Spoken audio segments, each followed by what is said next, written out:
Hello friends, எல்லாரும் எப்படி இருக்கீங்க?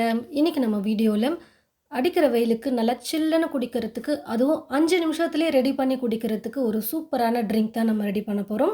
வாங்க 2 விதமான லஸ்ஸி எப்படி செய்கிறதுன்னு சொல்லிட்டு பார்க்கலாம். நல்லா ஃப்ரெஷ்ஷான தயிராக எடுத்துக்கோங்க. புளிப்பு இல்லாத தயிராக, ஃப்ரெஷ்ஷான தயிராக எடுத்துக்கோங்க. நான் வந்து இப்போ பாக்கெட்டில் வாங்கின தயிர் தான் யூஸ் பண்ணுறேன். நீங்கள் வீட்லேயே தயிர் தோய வச்சுக்கிட்டிங்கன்னா அது இன்னும் நல்லா கெட்டியாக இருக்கும். லஸ்ஸி வந்து பார்த்தீங்கன்னா குடிக்கிறதுக்கு நல்லா க்ரீமியாகவும் இருக்கிற மாதிரி இருக்கும். ஒரு மிக்ஸி ஜார் எடுத்துக்கிட்டு இதில் 3/4 கப் அளவுக்கு தயிர் வந்து சேர்த்துக்கிறேன். 1 டீஸ்பூன் சர்க்கரை சேர்த்துக்கிறேன். ஸ்வீட் உங்களுக்கு எவ்வளோ வேணுமோ அதுக்கேற்றது போல் நீங்கள் சர்க்கரையை சேர்த்துக்கலாம். இது கூடவே கிஸ்மிஸ் பழம், அதாவது உலர் திராட்சை கொஞ்சம் சேர்த்துக்கிறேன்.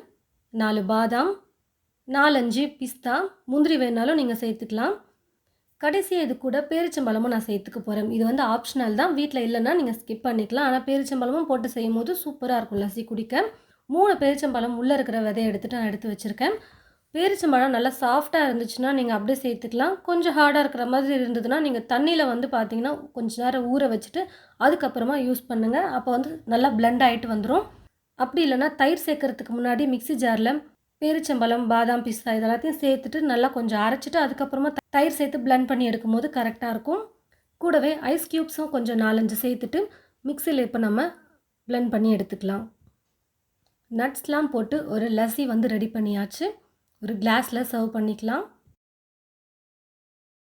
அடுத்ததாக கிட்ஸுக்கெல்லாம் பிடிக்கக்கூடிய மாதிரி நம்ம ஒரு சூப்பரான லஸ்ஸி வந்து பண்ணலாம்.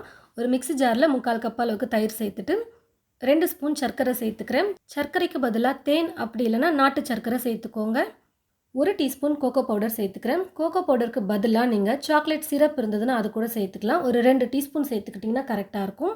இன்னும் கொஞ்சம் டேஸ்ட்டை வந்து அதிகப்படுத்துறதுக்காக நான் வந்து மில்க் மேட் வந்து 1 ஸ்பூன் சேர்த்துக்கிறேன். இது வந்து ஆப்ஷனல் தான். 4-5 ஐஸ் க்யூப் சேர்த்துட்டு நல்லா பிளெண்ட் பண்ணி எடுத்துக்கலாம். கிட்ஸுக்கெல்லாம் கண்டிப்பாக இந்த மாதிரி நீங்கள் சாக்லேட் லஸ்ஸி வந்து செஞ்சு கொடுக்கும்போது ரொம்பவே விரும்பி குடிப்பாங்க. லஸ்ஸி பிடிக்கலன்னு சொல்கிறவங்க கூட இது போல் செஞ்சு கொடுத்தா சூப்பராக குடிப்பாங்க.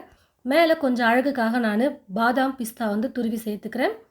கூடவே சாக்லேட் லஸ்ஸிக்கு வந்து பார்த்திங்கன்னா சாக்கோ சிப்பும் கொஞ்சமாக சேர்த்துக்கிறேன். நட்ஸ்லாம் போட்டிருக்கிற லஸ்ஸிக்கு நான் வெறும் பாதாமியும் பிஸ்தாவையும் மேலே வந்து அழகுக்காக நான் வந்து ஸ்ப்ரெட் பண்ணி விட்டுடுறேன்.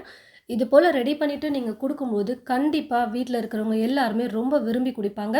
லஸ்ஸி வீட்டில் கேட்டாங்கன்னா இது போல் கொஞ்சம் சிம்பிளாகவும் அதே சமயத்தில் கொஞ்சம் டிஃப்ரெண்ட்டான டேஸ்ட்லேயும் எல்லாருக்கும் பிடிக்கக்கூடிய வகையிலும் நீங்கள் ட்ரை பண்ணி கொடுக்கும்போது ரொம்பவே விரும்பி குடிப்பாங்க.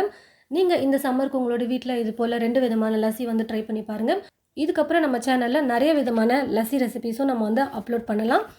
இந்த 2 ரெசிபியும் ட்ரை பண்ணி பார்த்துட்டு எப்படி இருந்ததுன்னு சொல்லிட்டு மறக்காமல் கமெண்ட் பாக்ஸில் வந்து கமெண்ட் பண்ணுங்கள். இந்த வீடியோவை மற்றவங்களுக்கும் ஷேர் பண்ணுங்கள். இது போல் நிறைய ரெசிபீஸ் பார்க்க தமிழ் ஃபுட் மசாலா சேனலை மறக்காமல் சப்ஸ்கிரைப் பண்ணிக்கோங்க. தேங்க்யூ.